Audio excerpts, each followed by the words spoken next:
Bon alors, qu'est-ce que je te prends, des croquettes ou de la pâtée? ¿Por qué no los dos?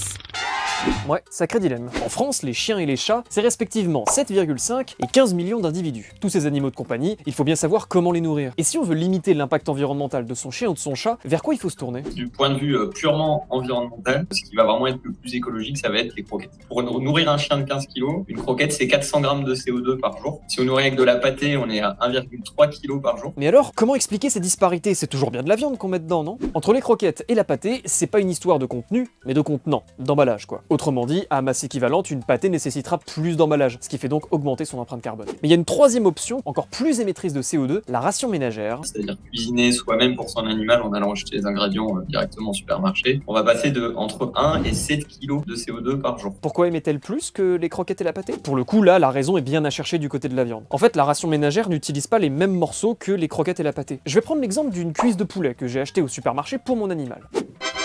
Cette cuisse de poulet, à l'origine, elle est dédiée à la consommation humaine. En la destinant à mon animal, j'ai donc augmenté la demande en cuisse de poulet. A l'inverse, pour faire des croquettes et de la pâtée, on se sert de morceaux que les humains ne consomment pas, comme le cœur, le foie ou le gésier. On les appelle des sous-produits. En les achetant, j'ai donc participé à l'optimisation de la production de poulet. Ce qui explique la différence d'empreinte carbone entre les croquettes et la pâtée d'un côté et la ration ménagère de l'autre. Ah, bah je te prends des croquettes alors. Et pour ton anniversaire, bah petite ration ménagère.